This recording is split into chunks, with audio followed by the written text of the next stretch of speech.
So we were down 45% by the second week of March, and it wasn't good, and we was like, this is not going to be great. So come the 23rd to the 29th of March, we got down to 75% of normal turnover.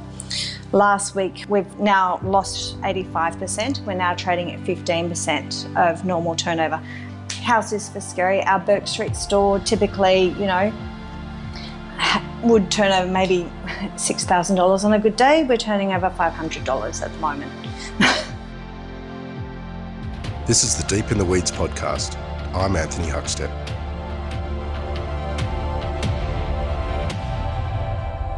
How good is a sandwich? I've been ridiculed my whole life because of my favourite sandwich. But I stand strong. An apple and cheese sandwich is essentially a Bogan's cheese platter. It's bloody brilliant. When we think of hospitality, often it's the pointy end where the average spend is high, and so too is the expectation. But what about everyday eats? The cafes serving breakfast, salads, sandwiches. What about these venues and these workers?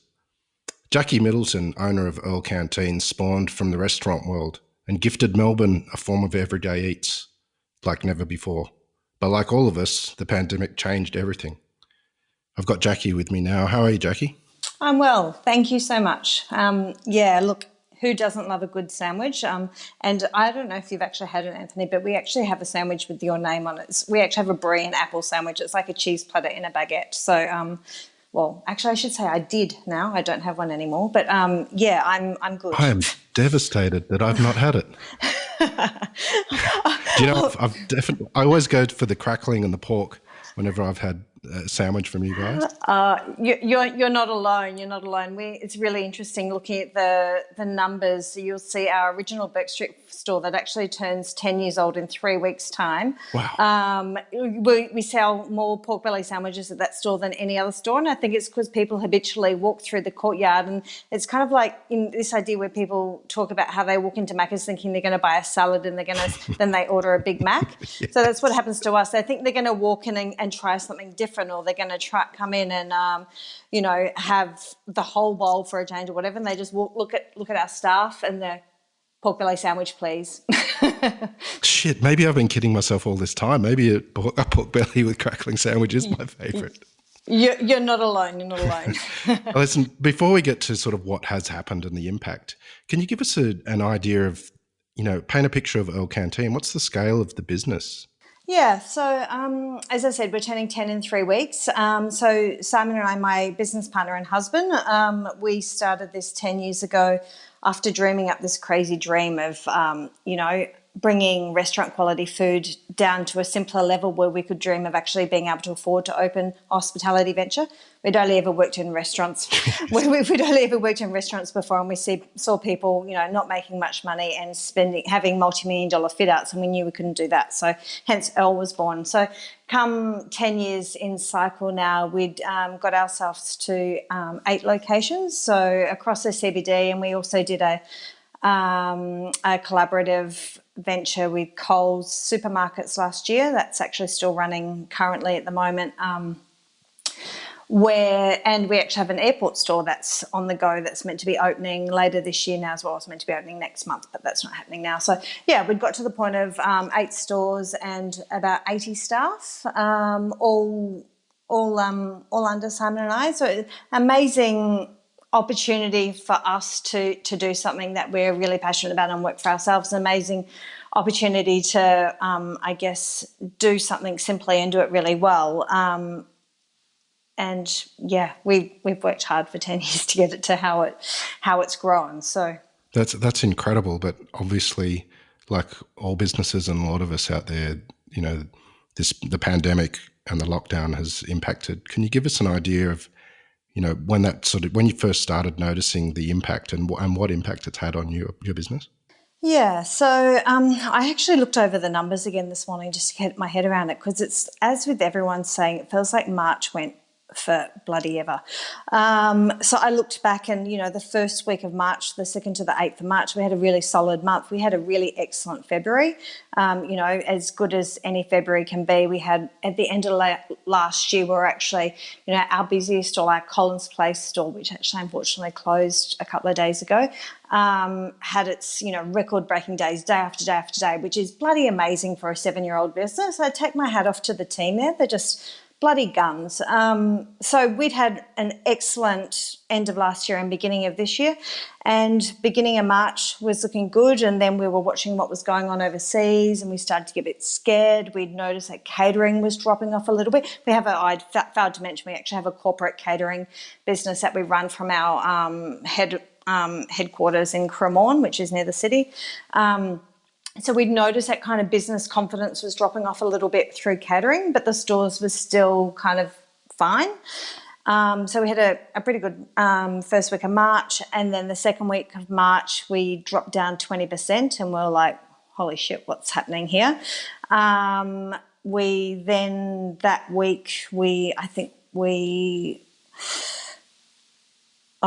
we'd had bushfires in January, and we'd really worried about that. We actually made a corporate donation of $6,000 to bushfires. My goodness.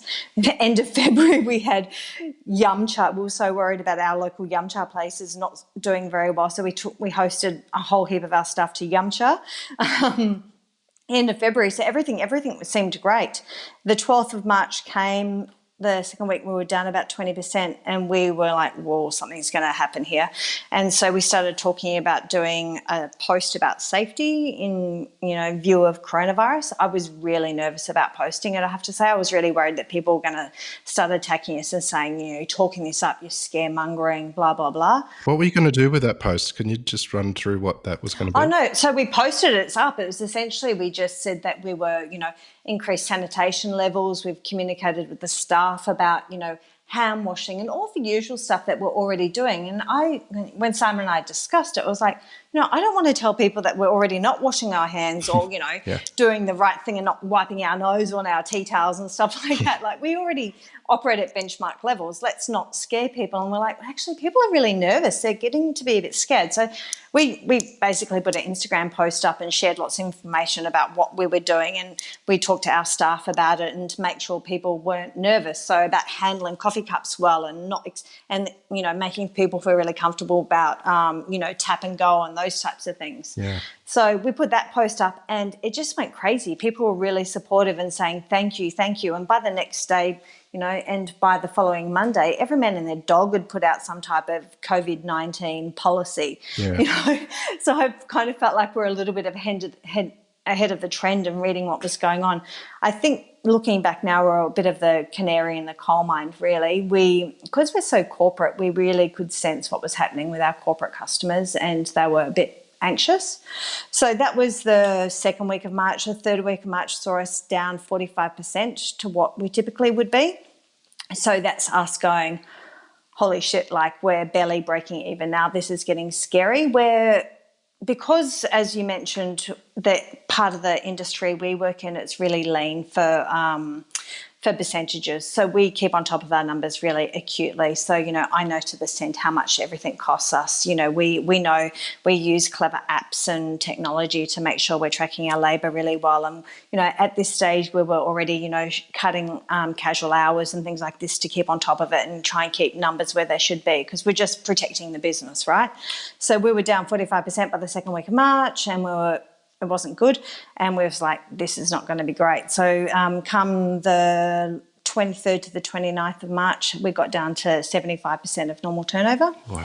Last week we're trading at 15. We've now lost 85%. We're now trading at 15% of normal turnover. And that is only because we've managed to take our catering business that has have had zero orders for 3 weeks, and actually turn that into a home delivery model. Wow. If we didn't have done that, we'd had houses for scary. Our Burke Street store typically, would turn over maybe $6,000 on a good day. We're turning over $500 at the moment. So a lot of the people you feed are workers, I guess. Yeah, they are. And I guess with everyone working from home, there's no one to feed. No. Even though your product is ready-made for takeaway. Yeah, so predominantly our product is grab and go, ready to go, coffee, snacks, and we do a made-to-order offer for breakfast and for lunch as well. But the business confidence was getting shy, and we operate in really corporate environments. So 500 Burke, the original store, is underneath the NAB building and across the road from the courts. So, we're talking about bankers and lawyers. So these people are the people that probably were the first that probably could start working at home, and we just saw people filing out of the city working from home, and all the white collar people were the first on board with that. And then that started shifting out to the rest of the masses, not being in the city, so working from home really affected us, and we totally support everyone has to do what's right for the community. We want to be back in business as soon as we bloody can. So we want everyone to do the right thing. But, we noticed it really quickly. We saw friends that have, inner urban restaurants and cafes and things like that, and they're still trading kind of okay, I think, as best they can, especially with all the social distancing stuff that's happened in the last couple of weeks. They were still trading okay when we were already like, holy shit, this is terrible. So, at the end of March, we stood down pretty much most of our teams. So we were at 80 staff in February. Now we've got about, less than 10. So... What was it like to do that? Look, I'm a little bit embarrassed to say I actually haven't been into the city this entire month, just gone, because I've been really busy working with trying to get this home support pack stuff. So Simon has been in the city, and our operations manager, Alyssa, they have dealt with a heartbreaking situation of building up teams. We've had some people like Alyssa, our operations manager, has worked with us for 9 years. We've got people that have worked for us for more than 5, 6, 7 years, which is rare in hospitality, again, especially in, the cafe area and fast casual. I think they've had really horrible weeks, and, everyone responds to it differently. So there's some people that totally get it, and of course everyone's crying, right? So everyone's upset and everyone's devastated. Some people, absolutely fine with it. They're like, yeah, we understand you don't have any.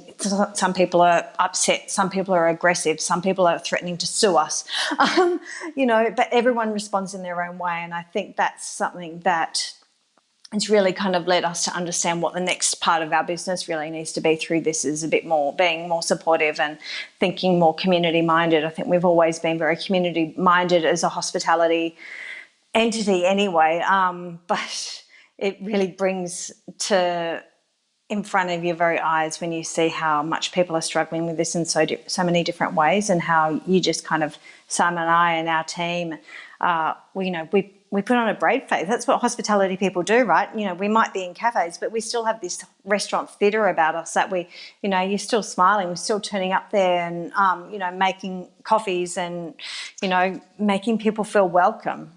When you're talking about being more engaged with the community, and I know that, you've set up the catering arm to do takeaways, but you also started working with Street Smart on a program. Yeah. Can you tell us a little bit about that program and how people can get involved and sort of what it is doing? Yeah. So, look, Street Smart is amazing. I've actually known Adam that started Street Smart in Australia since the very beginning, I think, when they launched it. So back in the days when I worked in restaurants, I was at a little McConnell restaurant called Mrs. Jones, and yes. That's when Dine Smart first launched, and I think Mrs. Jones was one of the very first restaurants to be involved. So I met Adam a very long time ago. When Cafe Smart started about 7 or 8 years ago, we signed up, and we've been involved every year and doing every site doing that. So I can't tell you how much we've raised for them. I probably should have pulled the numbers up for you, but thousands of dollars every year. So we've always been there, and the Street Smart office is not far from where the Earl office is, so we'd sometimes pump into them getting coffees from the local cafe and stuff like that. So, anyway, Adam approached us, or approached me, gave me a call and just said, hey, I've got this idea. And brought to my attention that a lot of the charitable places out there that had soup kitchens and stuff that were relying on food donations and time donations and like volunteers were essentially shut up shop, because there's obviously no food donations coming in from the supermarkets that were getting flogged and from the food companies that were going, holy hell, what's going on here? And then suddenly, the silver, the over 60s that were most of the volunteers apparently are all staying home because they're worried about their health, rightly so. So, so suddenly these kitchens are all closed and there's all these charities that don't have food for these people that are probably even more vulnerable now in health and mental health ways than ever before. So he proposed that they could have a dual focus in regards to their charitable. So actually Street Smart's funding this as a trial for now. So last week and this week they've actually donated money to a couple of charities for us and also for Ladra here in Melbourne. They operate 2 amazing pizza and pasta places, are doing this as well. So they've actually funded a charity to pay us to make them meals for these charities for this week and next week as a trial to try and get some further funding to get people to help these charities. So effectively we're making some sandwiches. We're doing 60 sandwiches a day for 2 different charities and feeding excellent sandwiches to some lucky people across inner southern Melbourne. Right. And I know that off the back of that, what you're hoping to do is to get people involved as well, that people can actually purchase sandwiches. Is that right? Can you tell us a bit about that? Yeah. So, this was just a little bit of a brain dump. So, I'm really aware that I feel like we're just kind of asking for help all the time on socials now, and it's not in my nature. I'm used to helping people, not asking for help. It's really horrible. So I was like, how can we get people that are still doing their normal jobs, that are still buying our support packs and still love us and use our brand awareness and get them to help us, and also have like a nice news story. I don't want to keep being the bearer of like, please help us. We need to keep, employing our staff. We need to keep feeding our families. So we've popped up a thing where you can actually buy some charitable sandwiches and pay it forward. So you can essentially buy 5 sandwiches at, $10 each, and essentially we'll contribute those to the charitable deliveries we're making. This is something that we're actually already had in the works going on anyway for our royalty program. And instead of, we're very aware that people are very community focused and sometimes it's not all about them and their money, that they actually want to do good and pay it forward. So we actually already had this in the loop for our royalty, that instead of you earning free coffees from your points, like your loyalty points, that you would be able to buy coffees for other people or sandwiches or lunch for other people. So it's it makes sense, right? Yeah, people need it more than ever right now. Yeah, if we're already delivering to these charities, let's just chuck a few more sandwiches on if people want to pay for them. I'm very limited in what I can do at the moment. We're not wasting a single thing. Like any food that we are pushing to our use-bys, our staff are taking it home, or we're using it for different creative ways, as you can see in our support packs. So, we're trying to be as smart about things as possible. So we just thought if people could have a chance to pay it forward with these sandwiches, then they might do that too. And I really hope Street Smart can get some legs on this and help other hospitality businesses, because, they're supporting us. We're getting paid for doing these, and, I hope to, lend them some good vibes and whatever it takes to try and help muscle their way into getting the government to support this with all the billions of dollars or whatever's going in to try and support our economy at the moment. One of the things that you've brought from the restaurant world as well is that sense of supporting local. And I know a lot of producers have been pretty heavily impacted. Have you noticed the impact on the people that you deal with day to day in that sector? Oh, absolutely. Yeah, so we use ProCow milk, which is a brand down here. We've put milk and yogurt onto our onto our pantry list essentially, and that was to start mostly to be starting to be honest, Anthony, was because we had lots of milk and yogurt left from the stores to sell. You know, we spoke to our rep and he's essentially said that, you know, they went from 65 pallets of milk every Monday morning going up to 10. Wow. It's extraordinary. You know, so think about all those farmers, think about all those cows that need to be milked, and there's no market for that. You know, if I think about all of the, you know, we proudly use restaurant quality ingredients. So think about all of the suppliers that aren't supplying to restaurants anymore. Where are they selling their stuff to? They're just not, right? I know that's what you're identifying too with oysters and all these types of things. But our suppliers are like, they're friendly about it still. We're in the lucky circumstance that we're continuing to pay our suppliers. We're paying our staff. We're lucky that we can. I'm pretty sure many other businesses that maybe weren't across their numbers before this happened aren't doing that. They can't. What's next? Like, you've sort of painted a pretty grim picture of, but you're still maintaining business and you're still paying staff and you're still getting food out there. What does Earl Canteen look like in 6 months' time? Will you still have those stores, or can you paint a picture for us? Yeah, look, I don't know. I wish I could. I'm not sleeping much. I'm dreaming about this most nights at the moment. I don't know. It depends on how long this is going to go for, really, and that's what everyone's saying. We don't have any answers yet about what happens with rents. So we're fortunate that most of our sites are in pretty corporate environments, and our landlords are big companies that will have to have a corporate response, if you know what I mean. Yep. If we're dealing with smaller landlords, which a lot of other probably hospitality people are doing that are a little bit more cowboy-like, as they can tend to be, that's going to be harder conversations.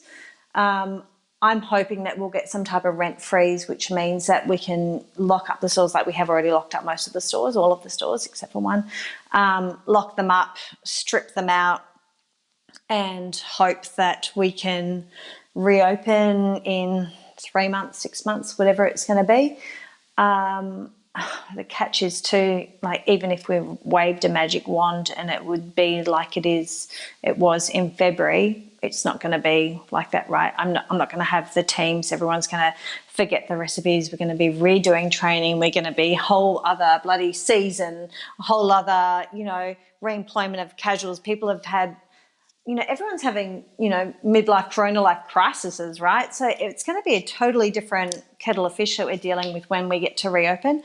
And that's just talking about some really basics that come off the top of my head now. So, look, we hope if we can get some reasonable action from landlords that we can reopen stores. We hope to keep the production kitchen running. Mostly, it's about staff morale and keeping some type of employment model ticking over. You know, we're definitely not making any money off this. If you see what you get for our support back, it's a whole lot of stuff for not very much money. It's really just an opportunity for us to keep some people employed. People really want to work. That's one of the bloody amazing things about hospitality, is that people really want to work. Like, you know, Simon, he's a runner. Like, he can't sit around the house. You know, we've worked in hospitality since we're 15. We don't sit around the house. So sitting around the house and thinking that we're not going to go out for a coffee, we're like, holy shit. You know, so we're hoping that we can keep home deliveries going for now. We will put the stores on ice and see how well the landlords play over the coming months about whether we are in a position to reopen those. But, you know, we've got the sites that we've got, you know, fit outs in. So I don't know what even happens with that. This is a whole new world. I wish I knew. You know, one of the reasons I wanted to talk to you is that because you've been so incredibly successful and you've always managed to find solutions for things. And I guess for everyone out there, I just wondered, you know, what sort of solutions are there at the moment? And just in a general sense, you know, what can people do to help? What can people do to help? They can, you know, if they're in one of these lucky industries where they're still chugging along, maybe they're busier than usual. bloody good luck to them. If they've got a budget to go out and eat, typically keep buying from their local cafes and restaurants and stuff. Get the deliveries. If they, keep playing their cleanery if the cleaner's not coming to the house. Keep playing all the things that they usually have in their budget. Keep doing those things because that will help us all. Just keep smiling. I really feel like these masks are hiding, again, maybe it's just my hospitality nature. I feel like I'm walking around. My daughter's still going to daycare. She's 4 and I don't really have any choice but to send her there. And I feel really sorry for the daycare staff because I really sense that they're worried. Everyone's anxious and people aren't smiling on the street when I walk her into daycare. A 4-year-old doesn't understand. People are scared and, people aren't smiling. They're not. So, put a smile on your dial. It's, it's, I guess, hospitality, fake it till you make it, put the show on. Keep supporting the local businesses. As I said, we had a deal with Coles and we're, operating a store inside a Coles supermarket and, that's pretty much fallen off the cliff too because people are there to get some basics and go home again and huddle. But keep buying from your local small market, your butcher, your local baker, those types of things and support those people because hopefully they'll still be there when you want to be able to use them again in the future because if you don't, they won't be. We can't be. Yeah, and we don't want to imagine that sort of world.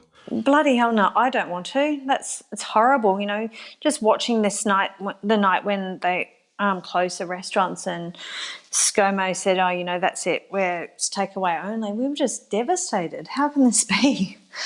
Yeah. Yeah, but I think you're onto the right thing. I mean, remembering that the sun's still shining and, you can step outside and, well, maybe onto your balcony or your backyard if you're lucky enough to have one. Yeah. And breathe the air and, it's if you can find humour somewhere, it certainly helps. Oh, absolutely. I'm that crazy mum in the car at the moment that's listening to bad music and singing and dancing in the car with the kids.